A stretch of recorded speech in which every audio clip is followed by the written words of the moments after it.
My name is Jen Radwanski, and I am the Director for Parent and Family Partnerships here at Stockton, and I am joined by a number of my friends today who are both going to be on camera and some of them behind the scenes, who are going to help to give all of our returning family members a little overview of what's to come this semester. So the reason that we wanted to do this is for two reasons. One, because it's the start of a new semester, and for anyone, whether a returning family member of a sophomore, a junior, or senior, things are a little different than they were maybe a year and a half ago, even 2 years ago.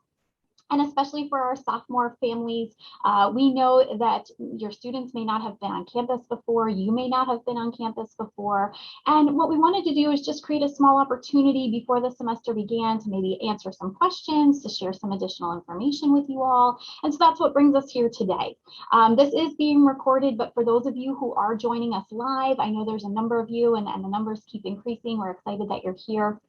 I would like to just share with you that there are a few presenters that will be on screen, but then we have a number of professional staff that are behind the scenes helping with Q&A. So if you do have questions, we would ask that you put any questions that you have in the Q&A feature of the Zoom platform instead of the chat. The chat is a little bit harder for us to see those responses. But if you put them in the Q&A, we can answer those. Other people can see the responses too, because they might have the same question.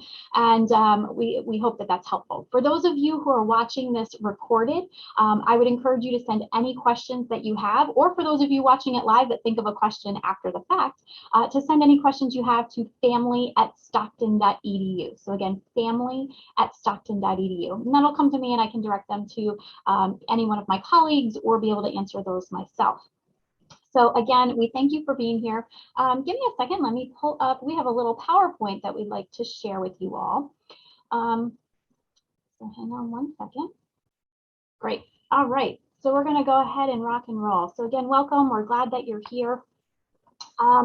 What we want to do is give you some upcoming dates, things that you need to know about, some resources that we want to remind you about as family members. And we use the term family collectively, that we know not all of you are blood related to the student maybe that you're supporting, but if you're supporting them through this college experience, you might as well be family. So that's the term we use collectively here in my office. What we want to do is make sure you have the resources so that when your student is reaching out to you with questions, concerns, we know you're the first person they're probably going to call before any of us. So we want you to know that what resources are available and to be able to refer them. We want your students to be independent, autonomous through their college education. And by sharing some of these things with you, that when you have the conversations with them throughout the semester, that you'll be able to enhance those conversations and share some of these resources with them. Now, we're not going to get into everything during this presentation, and what we will share with you is that we will give you the stuff you need for right now, and then we'll be sharing information with you through our email listserv, our newsletter, our social media outlets throughout the semester as things are more pertinent and maybe more useful information, because we don't want to bombard you with everything right here and right now. So we just want you to know these things exist, recognize their existence, and then we'll be sharing them as reminders throughout the year with you so that you can share them with your students. So first, let's talk a little bit about what important dates family members need to know about. So first, we have our move-in days for our returning students. Your students should have selected a specific day that they'll be moving in. And so we really want to make sure you adhere to that. That allows us to provide the best customer service possible. Students should always remember, especially for students who have not lived on campus before, 2 cars. No more than 2 cars. One, because it allows us the space for you all to be able to move in, but more importantly, if it doesn't fit in 2 cars, it's not going to fit in the room. All right, so it's just always a good rule of thumb when preparing and getting ready to come live on campus. I also want to share with you that the frequently asked questions section of the Residential Life website is phenomenal. Just about any question you could come up with is answered on that page. And yesterday we shared that information on our social media pages, both on Facebook and on Instagram, but you can also just go to the Residential Life webpage and check that out. So a lot of times family members have questions of like, what should my student be packing and what shouldn't they be packing? What does a room look like? Those are the most frequently asked questions we get right now about move-in, and all of that's on there. And the one thing, in addition to the packing list, that I'd like to highlight for you all is that there are 360 virtual views of all of the residential facilities. They are really, really cool. If you haven't been able to come on campus, or you want to go double check something because you can't remember exactly what it looks like, go check out those 360 views. They are so helpful and so useful as you're preparing to bring your student on campus. Even for those of you who've had students who are on campus, if they're in a different space, this can be really helpful. So the start of classes is September 7th. That's for all students. And so this is just another good date to remember. The academic calendar can be found on the Stockton webpage, and you can go to www.stockton.edu. And then the top right of the website, you're going to click on calendar. It'll pull up a list of different types of calendar on the left-hand side, and one of those is the academic calendar. So you can see all the different dates, including the preceptorial advising days, when the semester begins and ends, etc. So that's just a good piece of information we like to share with everyone too. Some other things just pertinent for families specifically, not necessarily our students, but for this one in particular, it would be for both of you, is University Weekend. The whole presentation we're going to do today is based on what are the most frequently asked questions we're getting and what kind of questions have we normally got. I've been doing family programming for the last 18 summers. And so I try to think about what are the most anticipated questions, or what questions can we anticipate getting from family at this time of year. And so that's what we're going to try and answer during this. And one of them being, when is family weekend? Now, we don't specifically have a family weekend. We have University Weekend, which is a combination between homecoming and family weekend combined. And the dates for that are October 7th through 10th. But the really big date that you'll want to mark your calendar for is that Saturday. That's when we expect to see all of you here on campus joining in festivities with your students. Traditionally, we've had a street fair that we're planning right now that we're looking forward to bringing back with food trucks and vendors, and a really great time to just be on campus with your student and with your family. And then lastly, we're going to be doing a number of virtual events just like this one. We found that that's been really useful for family members. You know, there's not been a lot of great things about COVID, but there's a few little things. And one of them being that we've been able to provide more virtual options for educational purposes for our family members. And so we're going to continue doing that, even though our students are in person. You all are still not here. And that was the case before COVID too, but now we know more and have more resources in order to provide you with virtual meeting spaces and to provide additional communication for you all. So we're looking forward to doing that, so keep an eye out, and we'll be posting those through email and through social media. So the next biggest question that we get from family members this time of year as we're preparing is, what can my students do when they're struggling with classes? Like, we want students to get off on the right foot. We want everything to be really successful from the get-go. And so what we want to do is provide you with a couple of things in your toolbox of information when your students are talking and preparing, and even through the first weeks of the semester, to let you know what would be helpful. So first, again, I mentioned the academic calendar. That's huge. Preceptor days, also really important to add to your calendar. The preceptor days this year, which is the day that your student meets with their advisors to kind of prepare for the next semester and everything else. Those days are October 26th and November 3rd. So those are really important to make sure that they're scheduling that meeting. It's your student's responsibility to schedule the meeting with their preceptor or their advisor. Their preceptors are not going to chase after them. They need to be the ones that reach out and do that. Next, we have, and I also want to just share with you, Rich Trauma from the Center for Academic Advising is joining us. You may see him there on the screen, I'm not sure. But if you do have academic questions throughout this presentation, Rich is going to be available to answer those questions in the live chat, or the live Q&A section. So please feel free, I see him nodding his head, to go ahead and dump any of those questions about academic specific things in there, and he will do his best to assist you with that.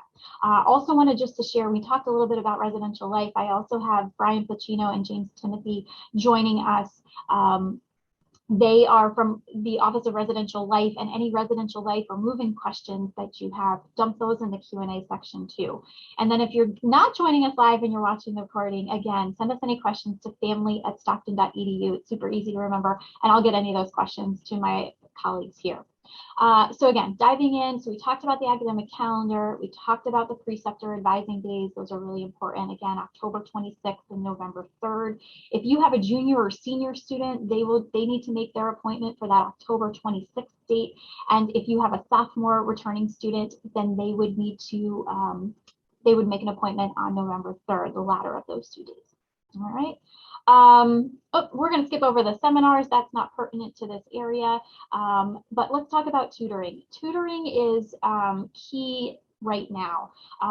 Tutoring is free of charge to students. I know many of your students may have already utilized it in their previous semesters, but one of the things we always want to share with family members about tutoring is that it's great to use that before there's a problem.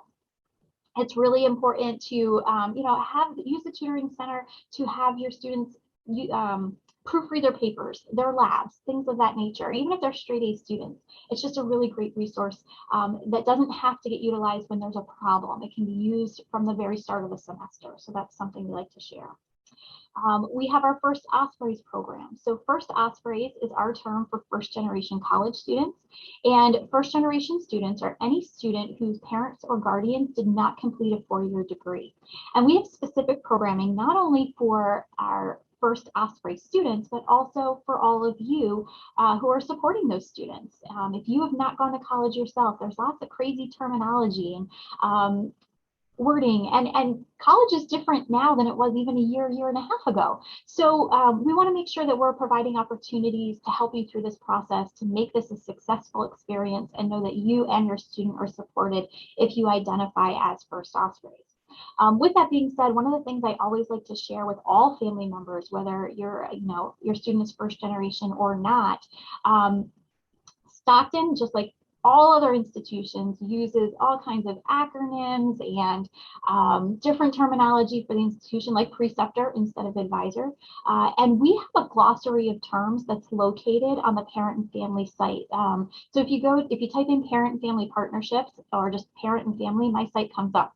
And on the left-hand side, you'll see the glossary of terms. So when you're having a conversation with your student and they bring up things like, oh yeah, I went to the PAC and then I went to Big Blue, and you're like, whoa, I have no idea what you're talking about. The PAC is the Performing Arts Center. The Big Blue is our sports center, but it's a Big Blue building that we affectionately call Big Blue. But all of that is spelled out. So if you're confused when you're having a conversation with your student, or you're trying to navigate something with your student, that glossary of terms can be really, really helpful in figuring those things out. Then we also have our Student Success Scholars. So if students are struggling and needing some extra assistance, the Student Success Scholars program provides opportunities for students to connect with mentors, to help them with time management, organizational skills, and like I said, they receive a mentor through that program. Now, some students are automatically enrolled in that program, and your student may be. However, your student can self-select into that program as well, and that can be a helpful tool, and again, being academically successful. Next, we have our academic achievement programs and services. And so this is a new department in our area in student affairs. But what we've learned is that there's something called a high impact practice, or HIPS. And this office helps to connect students with these high impact practices. So these are things that happen outside of the classroom that can have a significant effect on their academic success, in them helping them to find a job. So for example, study abroad, or our study tours, internships, research, service learning, or community service. These are all different kinds of high impact practices. And so this is a great office to get connected to get those extra added things onto your resume, in addition to the classroom experience. And we're going to talk a lot more about these out of classroom experiences at the end of our presentation. All right.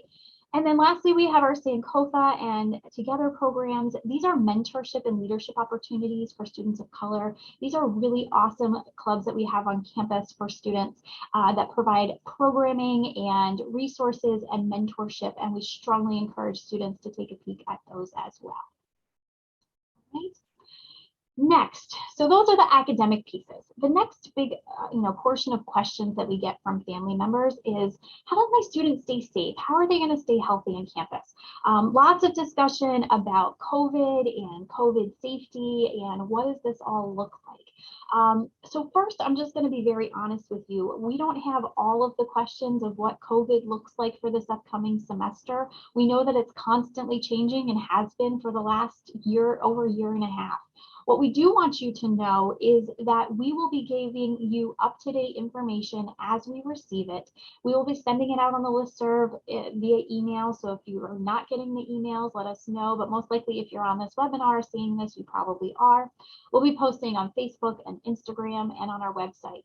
So for the most up-to-date information, that's crucial. The other most important thing is for your students to be checking their Stockton email every single day. If there are updates, if there are changes, they need to be checking that email every day. Even before COVID, that was super important to be doing, but even more so now. We know that within the state of New Jersey, things are constantly changing, and we want to make sure that your students have that information. So we're going to talk, students do need to be vaccinated or provide proof of a medical or a religious exemption. That deadline has already passed. That's old news. But as you're working through things, like we put the vaccination clinic information up here, we really encourage not only all of our students, but our family members to be getting vaccinated. It's super important. And if you do have questions about that, I'd be happy to field those. But right now I want to talk a little bit more about safety and security, and then other health specific information that would be really helpful for family members. So first, let's talk about our campus police department. They've been here through the entire pandemic, through all of our virtual learning, our in-person learning. They have been amazing in making sure that everything has been going well on campus. And just want to remind you that that's still the case and that everything is really going well here.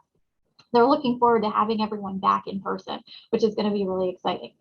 Another piece is that we want to remind family members about Title IX services, and specifically within that, reminding family members about services for students who experience any kind of sexual assault. And we are actually going to be doing a lot of education for you all, what that looks like in the upcoming semester. So I just want to know that it exists, and we're going to dive deeper into that coming soon. We also have the Clery Act. So the Clery Act states that anything that happens on campus, any negative impact, any police reports, anything like that has to be reported on our forward-facing website. And so you can see anything that has been happening, has happened by going to the police department website and just click. You can either type in Clery, or you'll see it pop up on the website for the police department. And so that's important that family members know that with the upcoming year, and to be able to look back and reflect upon things that have happened previously. Lastly, with safety purposes, make sure that your students have listed you for emergency text alerts. Students can list up to 4 family members, or themselves and 3 others, so 4 different phone numbers to receive emergency texts. So if something were to happen, and luckily the majority of the time we're using the text alerts is for weather-related things, so like snow and snow closures. But it's really important to make sure that you've been listed on that with your student, so that you're getting those text alerts too. Your students can go into the Go portal, and they are able to add your information. So that's critical. All right, so let's talk about physical health and wellness. We do have health services provided here at Stockton. Our health services office here in Galloway is your traditional 9 to 5, make an appointment kind of situation. Students who live in Atlantic City are able to utilize Atlantic Care, and students in Galloway can go to Atlantic Care too. Not really super convenient though, but that is out there and an opportunity. If students who are in Galloway need services outside of that kind of scheduled 9 to 5 time period, students can utilize. There is an urgent care off campus, but you would need to use your own insurance. Or if they need to go to the ER, again, they would need to use their own insurance. If they're using the health services here, health insurance is not required, it's not checked, and that's just a really good thing to kind of know about. Counseling services will be still continuing on. From my understanding, there'll be both virtual and in-person opportunities probably more so the virtual for right now, and our counseling team is really excited to be able to provide services to your student. But what we also want to share with you is that over the last year, or even before COVID began, if your student is utilizing counseling services externally from the institution, so they're seeing a counselor or a therapist that is not affiliated with the university, we really encourage them to continue that relationship. Our counseling services are short-term counseling, and we want your students to receive, the mental health services that they need. So if they're seeing a counselor or a therapist virtually, continue that relationship after the semester begins, especially when the semester begins. College is stressful, right? Let's be honest, it's not easy. And so continuing those relationships is really, really important. But if your student has something that comes up, they've never seen a counselor before, great opportunity to have these free services here at the university, which we would strongly encourage. We also have our Learning Access Program in full force. If your student had an IEP, a 504 in high school, or they received any kind of accommodation at a previous institution or at during a previous semester with the Learning Access Program, we want you to make sure that you're encouraging your students to continue that. Make sure that they reach out to the Learning Access Program, schedule an appointment, and make sure that those accommodations are in place for the start of the semester. You'd be really surprised the number of students who say, it's a new semester, or I had accommodations previously, but I don't think I need them anymore. We really want students, if they had an accommodation before, to continue on with that accommodation so that we're really having academic success from the get-go and not trying to backpedal and try to fill those in later on. It's much easier to set up those accommodations right now in August than it is to try and do it in, let's say, like October, once a problem is realized that, oh, maybe I should have done something. So please encourage your students to set that up if they do need an accommodation. And then also know the Learning Access Program can assist for things that come up during the year. A simple example, let's say a student sprains their ankle and they're on crutches and they're going to need assistance getting around campus, or it might take them a little bit longer, or some things of that nature, or let's say break an arm, and you can't type as well. They can assist with any of those things that come up during the semester too, which is great. And then lastly, if we're talking about health and wellness, we need to talk about that physical aspect of athleticism and our athletic facilities that are available for physical health. So we have 3 facilities that are currently open. The Sports Center, Big Blue, that we talked about a few minutes ago, has the full facilities open. I-Wing Gym is also open, and then also the Atlantic City campus has their facilities open too. So lots of different ways to kind of stay connected and still be able to stay well. And that's something that's really critical and important. All right, so next big question we get. How can my student prepare to get a job? All right, those of you who are joining us today are predominantly sophomore, junior, senior family members, and these are things that we really have to start thinking about. If your students were fully virtual before, this is even more of an important thing to really be thinking through. So first, the Career Education and Development Office is ready to meet with your students if your students have not already used their services. They provide great opportunities for students to meet and talk with a counselor who knows the field that they're interested in or going into, or can help them discover new opportunities. So make sure your student is logging into Handshake. You see the logo there. Handshake is a platform that students can log into with their Go portal credentials. And not only is it helpful in getting them just to think about what the career fields look like and help them start their resumes and make appointments with people in career education and development, but that's also where a number of our on-campus employment opportunities are now listed. So for those of you who have upper class students, this is new. So previously, you would have to just kind of go around to a variety of offices, see who's hiring. It was a little bit difficult.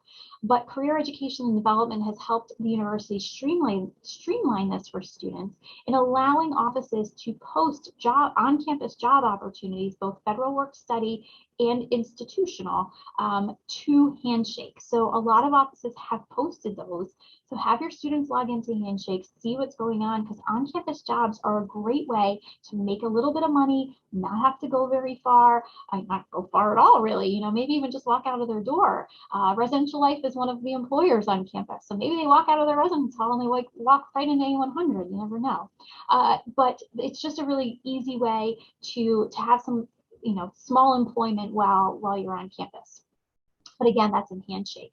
The other thing in Handshake are internships, career opportunities. So it's really good to make sure that account is set up and that students are constantly looking at that as we're starting off the semester.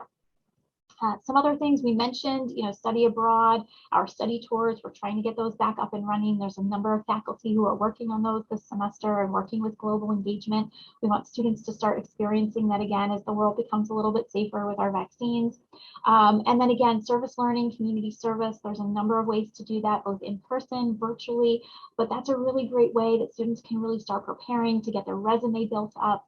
And we can help them do that as well as, you know, career education and development. All right. Next, we get lots of inquiries here in parent-family partnerships. What does my student need? What kind of supplies? You know, where do we go from here? So a couple just pieces of advice that we'd like to share with you all. Books, super important. Students may not see all of the books that are listed. For those of you who have juniors and seniors, you know that kind of comes in later in August. For those of you who have sophomore students, that might be new information, but stuff we want to share with you.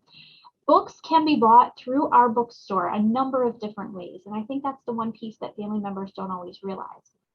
We have book rental options, we have used book options, new book options, as well as virtual options, so digital text.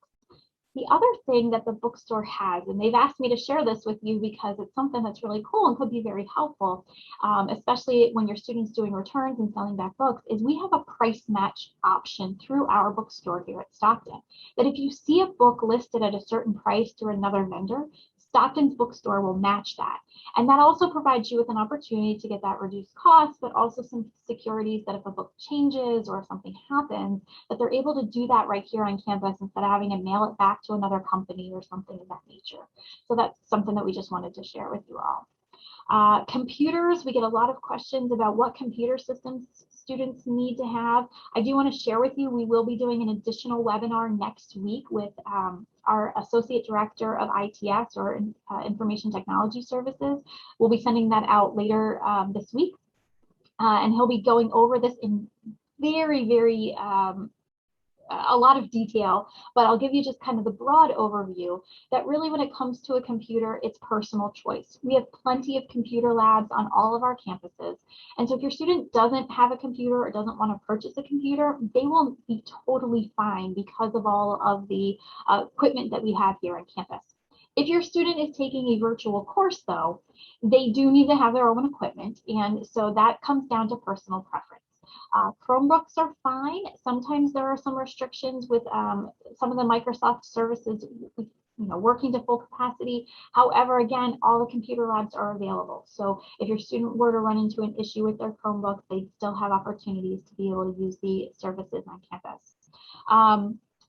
If you're talking Dell or Mac or Lenovo or whatever the case may be, a laptop versus a desktop, there's no personal preference that we would share with you all. However, it really comes down to financially what works for you, what is your students' preferences in using those platforms. But any one of those would be fine if they chose it. Clearly, making sure it has a camera and a microphone at this point is probably critical, and making sure that that's a part of the component. But other than that, it would be up to your student. Just know too that computer services or IT services will help your student with connectivity issues. So if they're having an issue connecting to the internet when they're on campus, something like that.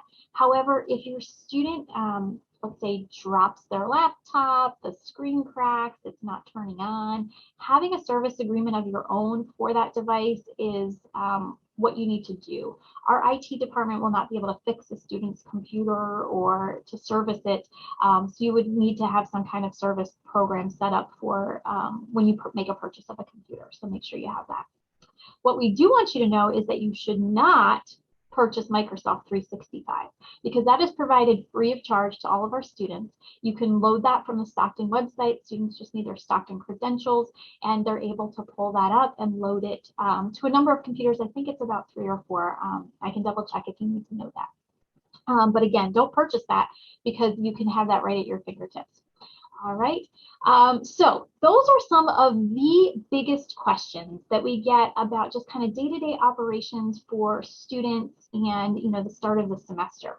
But one of the things that is critical, especially for our returning students who may have been fully virtual through, you know, since March of 2020, or for our sophomore students who have maybe never been on campus before, getting involved is going to be even more important than it ever has been involved or has been before. And so I want to introduce to all of you Jeff Wakeman, who is from the Office of Student Development, and he's been helping me this summer with all of our family presentations, and I'm really excited he was willing to come and join me for this one. But he's going to give you a really in-depth overview of the services that are available to students, the opportunities that are available to students when it pertains to getting involved and making the most out of their college experience. So Jeff, I'm going to turn things over to you.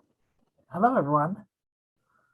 Go ahead and go to the next slide there, Jen. I apologize that my slides didn't match Jen's. We had some technical difficulty right at the last minute, but I wanted to begin by introducing myself. My name is Jeff Wakeman. I am the Director of Student Development, and you can see that we're going to be talking about the 200 ways to get involved at Stockton University. And I wanted to begin by showing some of the pictures of what student life was like on campus pre-COVID, and we're going to talk about post-COVID and things like that. But lots of the questions are coming in now about, you know, well, what's going to be happening in the future, and you know, what are, you know, do we plan on closing down for COVID infections? I did work through the COVID pandemic as one of the many contact tracers on campus, along with the members of Residence Life who are here today. And I'll say that it is a very fluid situation. We do not know how to answer the questions about what will happen in the future. What we do know is that you know, we are at the moment planning on opening in person. And as of 8 minutes before this presentation, we were informed that the mask mandates are coming back to campus. And you know, I will allow the web pages for the university to answer more questions specifically on that, but just know that we are constantly meeting and constantly talking about, you know, what it is that we should be doing and how we are going to keep our students safe, which is, you know, our main tool there is vaccinations for our students and the AFT staff. But you know, a lot of people have children at home and things and that are too young to be vaccinated. And so it looks like the masks are coming back to campus, and you know, I'm all for it. And we did a very good job last year in making sure that we were able to make these transitions. So Jen, keep going to the next slide, and we'll talk about you know, the giant change that happened on campus with COVID, and we went fully online. Most of our events went online. We have oh, sorry, I forgot I should say what my office does. That's what I was going to do beforehand. So anyway, so our office, the Office of Student Development, we deal with all the clubs and organizations, the fraternities and sororities on campus. We do leadership training, we do days of service, we do days of leadership. We host most of the major campus events, including cultural theme months, such as Hispanic Heritage Month, Black History Month. We also work with the university weekend that Jen mentioned. I have a whole slide on that. But we also work with our commuter connections and our student senators to help the students really just live their authentic life and have this entire campus life thing happen. And last year it got to, you know, we moved online, but it was not nearly as robust. And we know that we need to re-energize campus life. And that is one of the things that we are working very hard to do. So keep going, Jen. I think she's typing. So yeah, so there's the university weekend. slide uh, pictures of students in masks at our flag raising for Black History Month, a previous picture with the golf cart of our university weekend. And then on the top is one of our student singing groups singing at our student, faculty, and staff dinner. So, like I said, we are planning on coming back. We are planning on being in person and holding what we call hybrid events. So if a student club organization has a room and they plan on meeting in that room, obviously we're going to be wearing our masks, and we're also going to be probably streaming through a Zoom service because, you know, people can't always get to campus. I mean, we have students who live in Atlantic City, and if the meeting's in Galloway, it might be easier for them to jump on Zoom. So we're not going to forget the lessons learned during COVID. We're going to be hybrid for a lot of events, and we're going to try and use all of the electronic resources we have to make sure that all of the events and all of the clubs and organizations are available to everyone. Keep going, Jen. So why do we do this? We do this because involved students are more successful. The research has shown for years and years and years and years and years that students who get involved in something outside the classroom, whether it be athletics, becoming an RA, doing research with their faculty member, all of these things that integrate them into the community that is the college, helps them succeed inside the classroom. So what does involvement look like? Well, in 2019 and 2020, so this is pre-COVID numbers, 5,234 involved students in clubs and organizations. That doesn't include RAs and athletes on an NCAA field and all kinds of things like that. So, I mean, way more than half of the students are highly involved, okay? Out of the 1,245 student leaders through my office, through clubs and organizations, the average GPA was 3.39. Okay, I told you we do fraternities and sororities. So if you see there 1,045 fraternity and sorority members, that is about 10% of our student body chooses to join a fraternity or sorority. And they also do well academically. They have a 3.12 GPA with a 97% persistence rate from their freshman to their sophomore year. So they are performing and graduating and doing very well. And by the way, that 3.12 is all members, not just officers, while the GPA above it is the officers.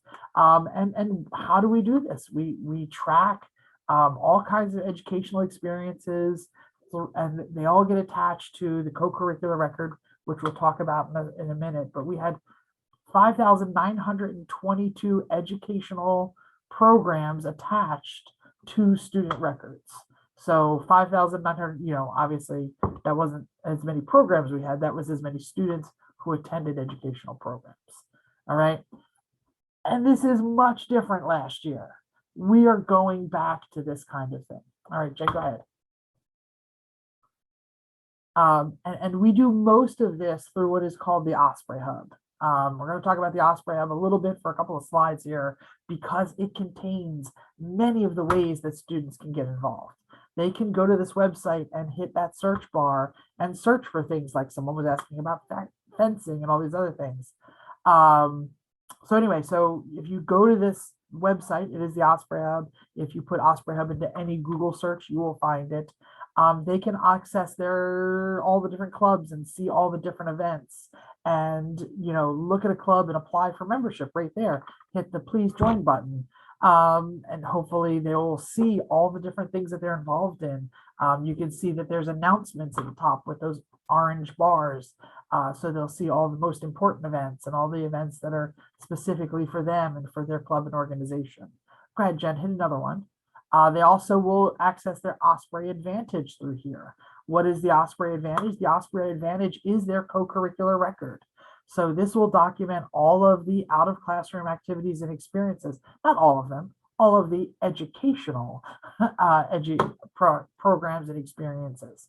So if you see here, involvement, events, awards and honors, conferences they attended, They can also upload their own off-campus involvement. If they're involved with their church or local community group, they can actually attach that to their Osprey Advantage. So this is like the out of classroom co-curricular record. It's not something I think that you will send to an employee or a potential employer. It's something that's going to help you write your resume and talk about all the things that you did as a college student when you're on those job interviews. So it's a tool for the students to use. Go ahead, Jen, you can hit another one. Student Senate is a really important part. Somebody say, where does all of this money come from for all of these different events? Well, it comes from the students. So if you see that it says the Student Senate reviews all the requests and allocations from the student activities fee. If you have, oh, I just noticed it says fall 2020. Sorry, I didn't hit that.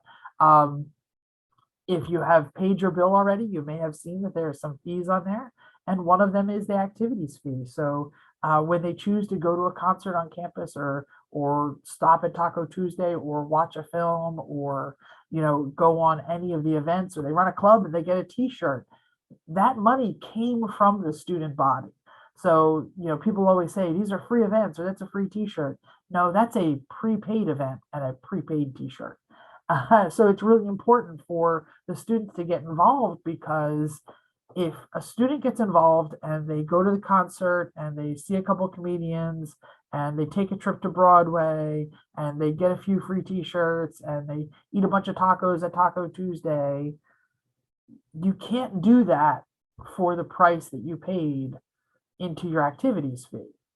And the reason is because many students don't take advantage. So the students who take advantage get a lot more value out of their money. And you can easily spend, not spend, you can easily take advantage and go to so many new things. Oh, we're fast forwarding. Thanks, Jen. You can go to the next one. So people say, how do we get integrate? Somebody asked, how are we going to integrate the students back to, how are we going to reinvigorate the student body? We're going to do it through events, and we're going to do it through a bunch of opening events. And the first one is the new student day of service. So any new student, including sophomores who've never been to campus, can come to our day of service. We're holding it September 11th in the Atlantic City campus. We'll be running buses. Keep going, Jen. We're going to hit all the different events coming up, but that's a great way to do a bunch of service. All of those 200 clubs and organizations, we're going to have a Get Involved fair from September 21st to September 22nd. It's going to be in the academic spine, so you can't miss it. Keep going, Jen. Commuters, I also mentioned that we do commuter affairs. This is a little bit out of order because there's a couple of other events I was going to talk about, but I'll do it anyway. Parents always ask, how am I going to park on campus? How's my student going to park on campus?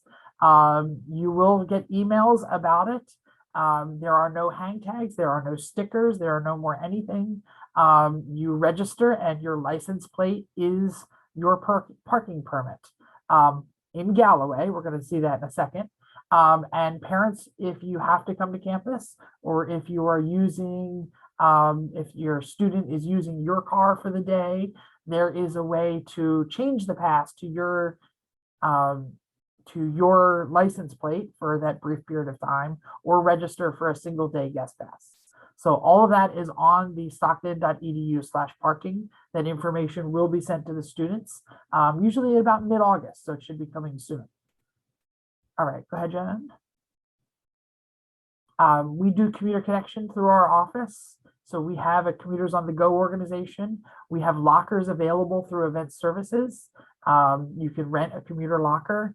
And if you aren't driving to campus, but you're taking New Jersey Transit, there's an opportunity to get discount passes on New Jersey Transit. So that goes through our office, through our website, but you purchase them, you log in through us and purchase them directly through New Jersey Transit. There's a ton of things happening. We need to electrify the student life on campus. And we are going to be aggressively marketing all the ways to get involved. And as a family member, you can support your student by saying, why are you here? Aren't there things going on campus today? Why don't you go back to campus and meet some friends? Yes, perfect.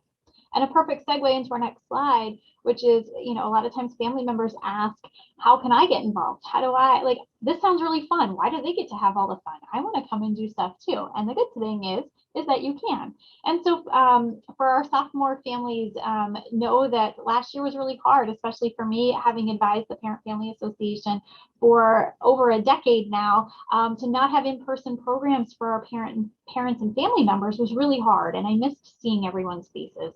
So we're looking forward to bringing things back, as Jeff mentioned, with our university weekend and a number of other things, but we want you all to get involved too.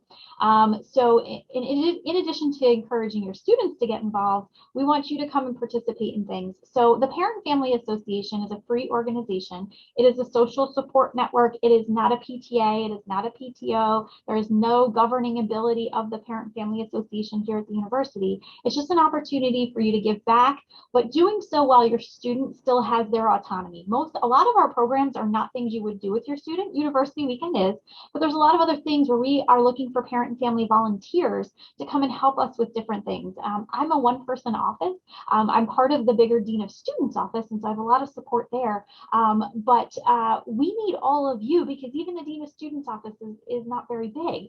And the more help we can get from all of you, the bigger programs we can do, the bigger events we can have with physical, safety and all of that in mind, especially with our Delta variants coming out and everything else. We want to make sure that everyone is safe. But we want you to come and to hang out with us. So with that being said, we are going to put a call out very shortly looking for volunteers to help with the move-in day for our first year and our transfer students. And we're just looking for people to be greeters, to help hold doors open. We'll be in air conditioning, just so you know, and to help with some of the parent and family initiatives that we have going on. We want to see you at University Weekend. We'd love to see you at our Parent and Family Association meeting in September, which will be virtual. So hopefully that'll provide better accessibility for all of our family members to be more actively involved, even in that virtual setting.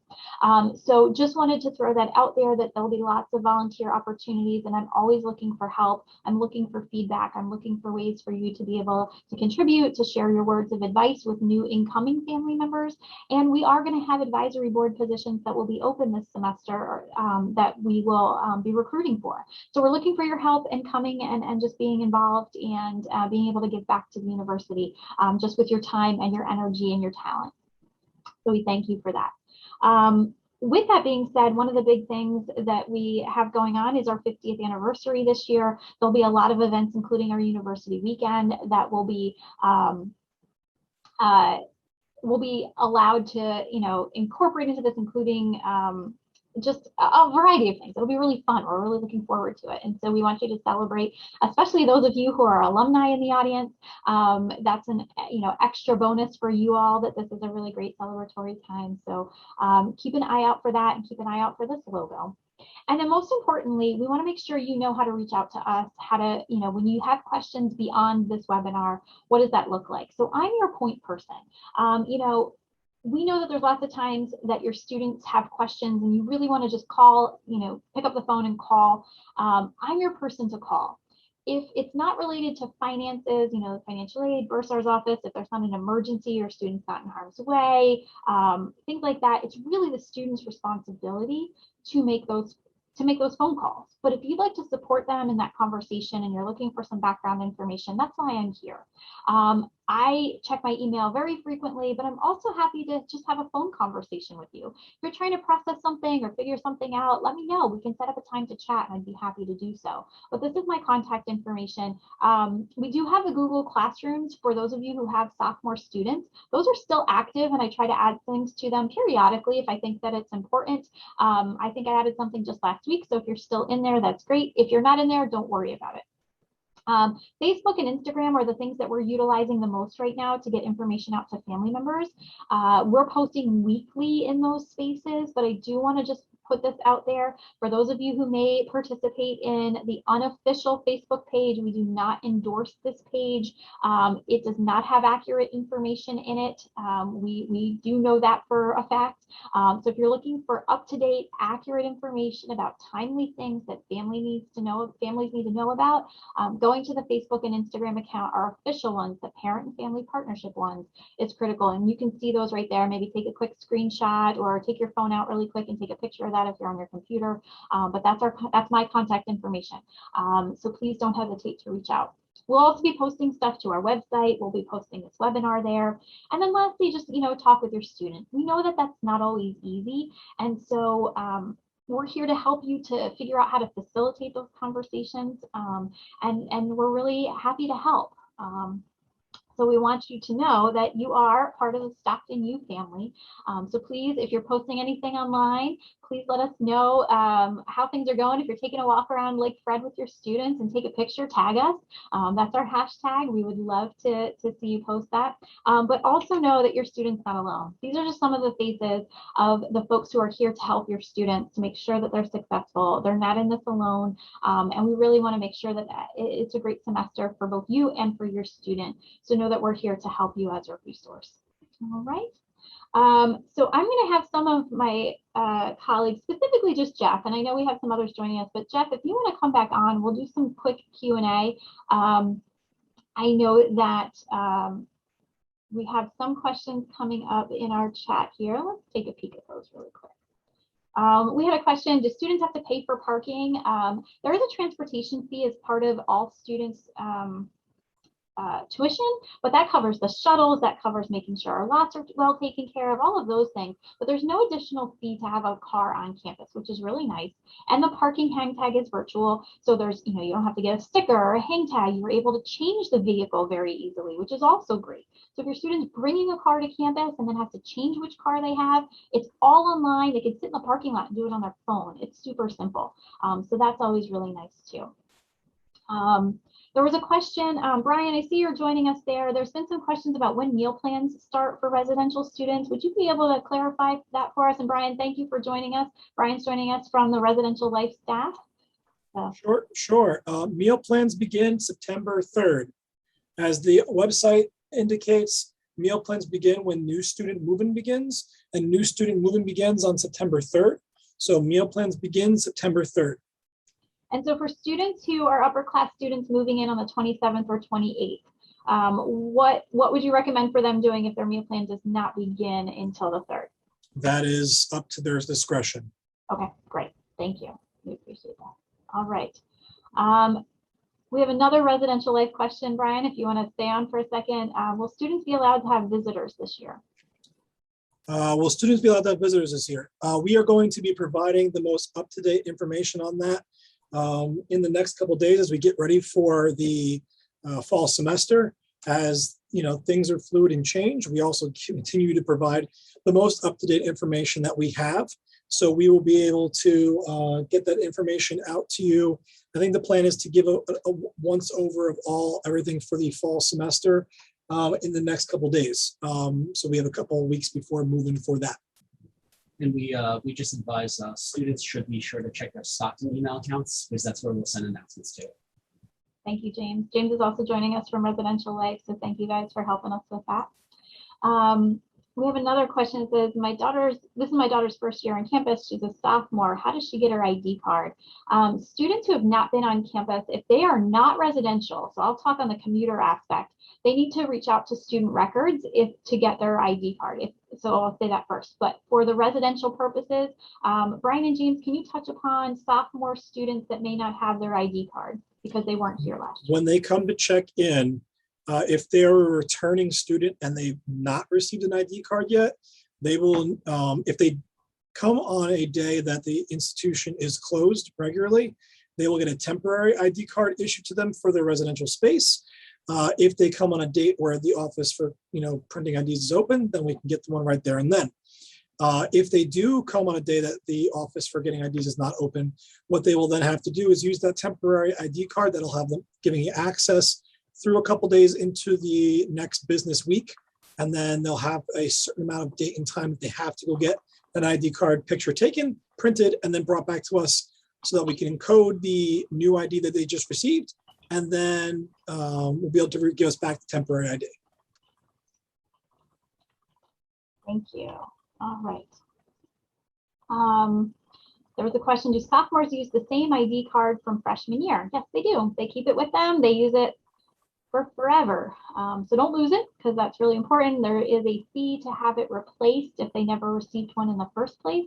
And so that's really critical. They'll need it for everything. They'll need it to, use a meal plan, to use if they're living on campus. I think they need it in the library. They should always have it with them. So that's really important. Awesome. All right, I don't think we have any more open questions in the Q&A function. If you do have any other questions, we would love to be able to help you with those. Please send those to family@stockton.edu, and I'd be able to either answer them or get them to the people that can answer them. But we thank you all for joining us today. We hope that this was helpful in providing you some just additional information, especially for our sophomore families that may have not been on campus before. We are planning on doing a lot of other educational live experiences like this in webinar format. Rich, I see Rich just popped on. Rich, thank you for joining us too and fielding our academic questions. I'm so grateful to have such a great team of folks who help in making sure that all of our family members are taken care of, and the students. So again, please reach out with anything that we can assist you with. We thank you all for joining. Have a great afternoon. Take care, everybody.